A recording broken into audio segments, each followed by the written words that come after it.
Hi there, it's Paige here from the ImpactCopywriter.com. And today we're back with another mini copywriting review. Today we're going to be focusing on a marketing workshop Facebook ad that is selling a sort of go live to get more clients type of product. As always, we go into this copywriting review with the spirit of copy can always be optimized. So there's always an opportunity to make your copy stronger so that you can improve performance for whatever you're measuring. Now, in the case of Facebook ads, a lot of times we're looking at click-through rates. And in that journey, we're also looking at improving conversions. All right, let's start with the copywriting brief. Now, in conversion copywriting, this is often called the rule of one, but it's important to be clear on these pillars for any copy you write, because that's what we write against, and it's also what we measure the ad against when we're doing a review. So we'll look at who the reader is, the ideal buyer, what the offer is, what the big idea for this specific ad is, and what the promise is. Remember, this is an in the wild Facebook ad that I have grabbed from my personal timeline. So I'm not privy to a lot of the insider information about the business strategy or the ad strategy or even the ideal buyer. But we can start looking at, the copy. We can pull up, why am I seeing this ad on Facebook? We can look at the sales page and we can start to make some assumptions about who this ad is for. All right, let's start with the one reader. Now, the reader for this audience, if you see from this why you're seeing your ad snapshot here, is that they're targeting females, specifically ages 18 and older. So this ad is being shown to women, so people who've identified as women on Facebook. And if we look at the ad copy, it talks about, getting your perfect fit clients and building a successful business. So we can assume that these are business owners, entrepreneurs who are selling something in the services or coaching space, because we're using the word client and not customer. So anywhere where an entrepreneur would use the word client to describe who they serve, then that would be relevant for this context. Now, in the targeting options, this advertiser is trying to reach people who think who are interested in Trello and Asana, which are project management softwares, which, that could be aligned with an entrepreneur, not necessarily, right? Maybe they have, data that entrepreneurs use Trello and Asana, and, bigger corporations use Basecamp and, the other bigger, more corporate focused software. So, that's an interesting observation, and we don't know why they're using that specifically because we don't have that, insider information. They've also limited this, audience by the United States, which is just a very broad macro level targeting metric. So really, our one reader is that female entrepreneur who is selling services or coaching, in the realm of using, that word clients as who they serve. All right, the offer for this campaign is a $37 marketing workshop. The big idea for this ad specifically is, and you can see here that I've noted that they have a few competing ideas. So overcome the fear of going live. That's kind of what the body copy is talking about going live, being fearful, and, all you have to do is persist. And then there's an idea of go live to attract the perfect fit clients, which is really kind of the value proposition for the workshop itself. And so it's kind of hinted a little bit in the body copy, but it's more clear on the sales page. And then we have also the headline for this ad copy that you'll see here in a moment. And that's what kids and going live have in common, which is a little bit more curiosity focused. And it's also related to that idea of, it being fearful and how kids deal with fear. But, as looking at it without knowing the context of what kids in going live have in common, you don't really know that. So we do have a few potential big ideas that are competing in this ad. Now, if you click through and buy this workshop, then the promise is you'll get everything an entrepreneur needs to go live and get results with confidence. When we're optimizing Facebook ads, remember, this is where the copy sits. So the first thing we're worried about is audience. It doesn't matter how great the copy is if the audience isn't targeted correctly. It just won't resonate. So you want to make sure you're targeting the right audience. the second thing we pay attention to is the creative. And that's because when we're scrolling, as a user through our Facebook timeline, the creative is what grabs attention first. And when we say creative, we mean the video or the image or the photo or whatever is used to, grab that attention. Now, on the creative side, you might, test video against static images. You might test multiple static images against each other. You might test something that looks native, like a photo of you and your family or you and your dog or something like that, against something that looks a bit more polished. So there's lots of tests you can do in the creative side. Then comes the copywriting, and we focus on first optimizing the headline because that's what's noticed directly after the creative. Then we optimize the body text, which is what Facebook is calling primary text right now. All right, let's look at the ad and optimize it. All right, so, the first observation, and we just discussed this just a little bit, was that there were several big ideas competing for attention. Now, in conversion copywriting, we focus on having one big idea because it makes a tighter, more focused, more specific sales story that we can kind of, thread our sales story around. So it makes for a stronger argument because it's very focused. Now, as it stands, this ad has a few competing, big ideas. So we can easily see the first half of the body text here is focused on this analogy between, being afraid to go live and how kids learn to swim, and how it's scary and they just keep jumping in and building up confidence and doing it with persistence until they're not scared anymore. So there's a strong idea of fear, and our headline, what kids and going live have in common, is really, if you read the body text, you understand that, but if you don't, you don't know that that's also talking about fear. So we have a very strong, big idea surrounding the fear of going live. So my first recommendation would be, if fear is the big idea, if we're going to be yep, this ad is going to be focused on the fear of going live and overcoming that fear and what's required, then we would rework the headline to clearly address that. Because as it stands, if I just look at the headline, what kids and going live have in common, there is nothing about fear. I can't really connect to that fear just from the headline without reading the body text. So I understand what the writer's trying to do here, trying to create curiosity, between kids and going live, what kids and going live have in common. So that's meant to create curiosity. And, they are speaking to female entrepreneurs. They might be making some assumptions that, that's going to be a strong enough curiosity for female entrepreneurs for them to click through. But that is an assumption, right? So if you're speaking to a female entrepreneur who doesn't have kids or, that's not a parent or a mother or whatnot, that might not be enough to get people interested enough to click through. And then, so even as it stands, we still have a lot of that big idea is buried. So if we just looked at the headline, the idea of overcoming fear or talking or connecting to that fear of going live, it doesn't come through in this headline.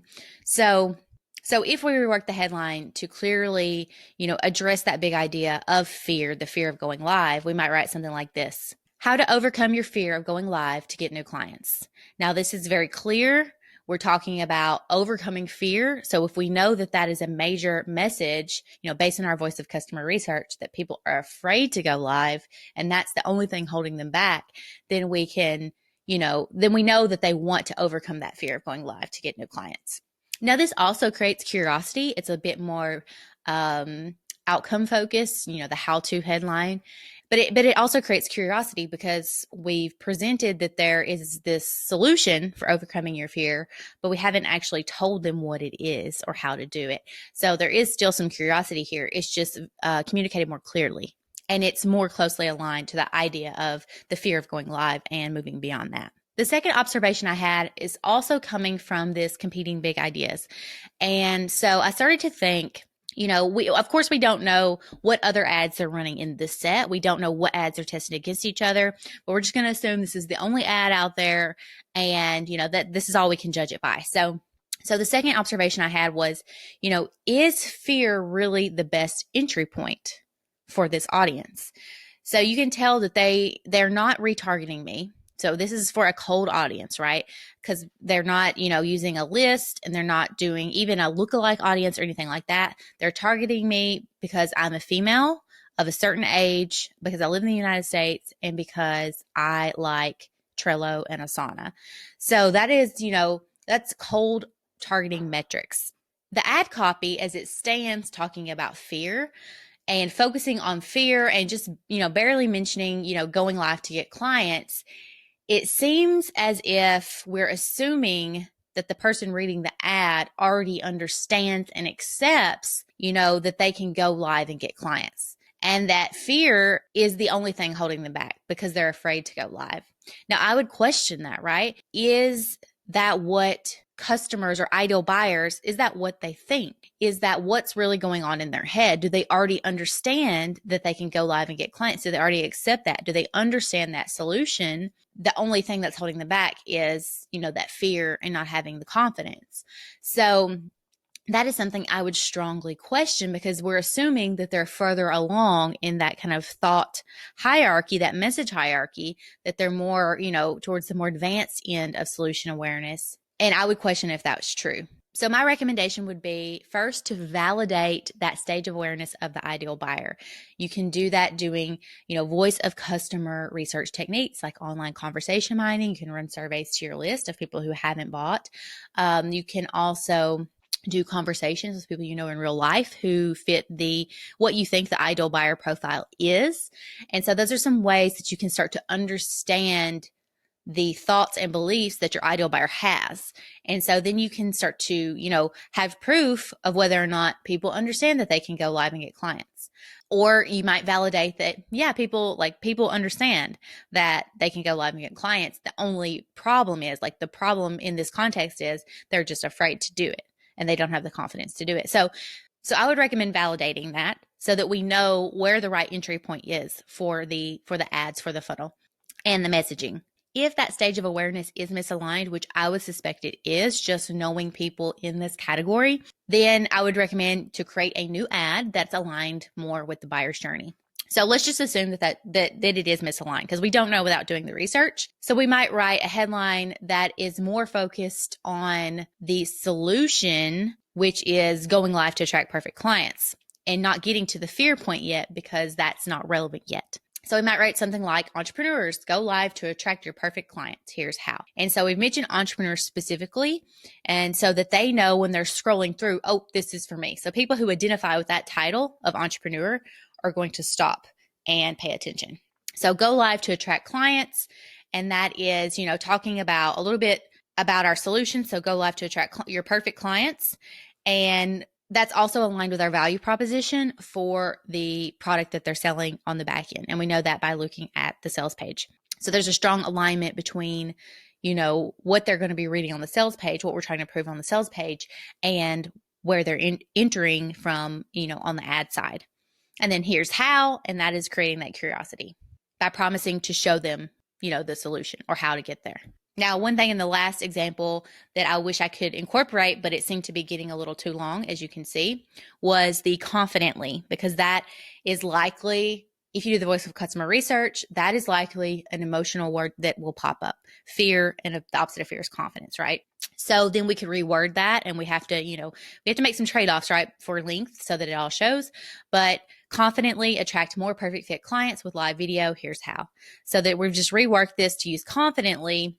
We're still talking about the solution, the value proposition. So attract more perfect fit clients with live video. And that's how we're doing that. Here's how. And that's opening that curiosity. The third observation I had was in the body copy. Now, of course, before we start tweaking the body copy, we want to get clear on the big idea, which is part of the brief and the foundation of the ad. And we want to make sure that we focus on the headline first, and then the body copy will come after that. So, there will be some decisions you need to make before you get to this point, to where you're starting to look at, well, now what do we do to the body copy?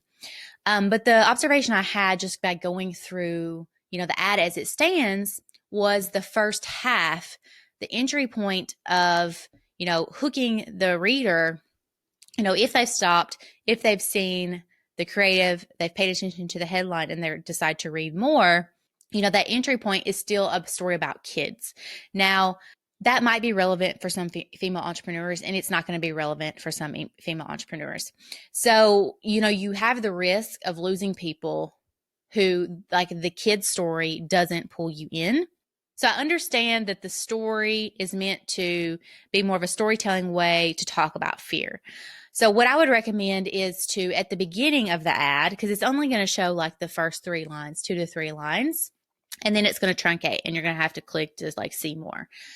I would recommend that you start out strong with something that this viewer is going to care about. And so we know we're trying to reach a female entrepreneur. They might not necessarily care about the kid angle. It will depend on if they're a parent and, their kind of personality and such. We can reasonably assume that every female entrepreneur who's a good fit for this is going to care about building a successful business. So you might start out with, a bit of copy that's buried further into the description text here, or the primary text here, that's talking about, where the creator of this workshop actually built 3 successful businesses using simply like only live videos. So we might start out with that story. I built 3 successful services businesses, booking calls and closing sales simply by going live. And so then we can start to tell that story. We can pull in, if fear is our angle, we can, of course, pull that in a little bit later and talk about, so I built 3 successful businesses, booking calls, closing sales simply by going live. I didn't have to network or beg for referrals or, do whatever these things that entrepreneurs that because you've done the research that you think they have to do to build a successful business. All I did was go live. Yeah, it was hella scary. Kind of like diving into the deep end of grandma's pool for the first time. The pool and kids story may not be the most relevant. So you've got to find a story that's relevant for the ideal buyer. So then, by telling that story of how they built the 3 successful businesses and what they didn't have to do, we're starting to already kind of frame up that solution and show them that the solution is possible, that they can really, focus just on going live ever so many times a week and actually start booking out their business. And that they don't have to do all these things that they thought they had to do. By telling the story, we can prove based on the creator's experience that that's not necessarily true. So then we're starting to, meet them at the solution level instead of at the fear level, which comes later. Because once they accept that it is possible to book out your business and get more perfect fit clients just by going live. So once they start to accept that because we've proven that it's possible, then the fear comes in. Well, okay, now I trust that I can do that, but oh wait, that's really scary. Like I'm not confident enough to go live 3 times a week. So the point is, make sure that at least the beginning part of your primary text or your body copy text here is going to be something that pulls your ideal buyer in. And so meet them with where they are in the journey. And so in this scenario, it's like if we start out by talking about building a successful business or how the creator built 3 successful businesses instead of leading with like the kid's story, I would hypothesize that we would attract more people because we know these female entrepreneurs are going to be interested in building successful businesses, but we don't necessarily know that they're going to be interested in kind of the kid angle.